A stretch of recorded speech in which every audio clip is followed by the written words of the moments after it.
법원의 구속영장 신청 불허로 시간이 쫓겼는지 자료는 따로 내지 않았는데요. 하지만 이미 공범들의 검찰 공소장을 보면 윤 대통령의 혐의는 뚜렷하게 드러납니다. 손하늘 기자의 보도입니다. 비상계엄 국면마다 윤석열 대통령이 직접 개입했다고 검찰은 판단했습니다. 윤 대통령이 계엄 선포 전 조지호 경찰청장을 삼청동 안가로 불러 국회 통제를 명령한 것으로 검찰 수사 결과 드러났습니다. 조 청장에게 여러 차례 전화해 국회의원들 다 체포해 잡아들여 불법이야, 다 포고령 위반이야라며 체포도 지시했습니다. 홍장원 당시 국정원 1차장에게도 전화했습니다. 다 잡아들여라. 이번에 쌌다 정리해라.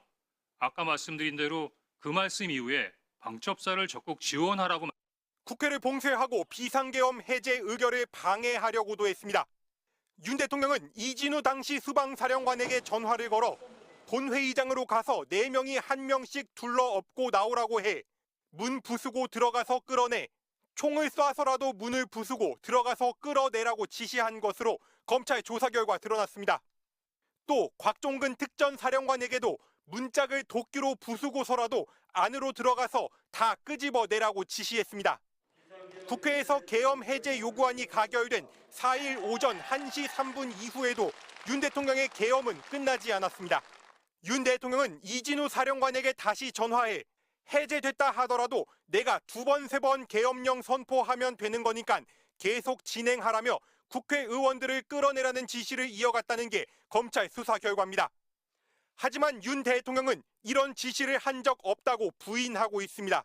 계엄 해제 결의를 위해 국회에 모인 국회의원들을 끌어내라고 지시한 적이 있으십니까? 없습니다. 검찰의 판단은 달랐습니다.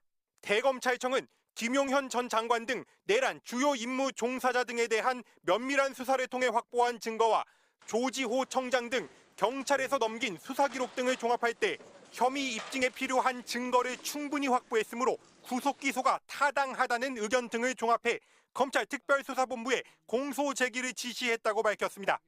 MBC 뉴스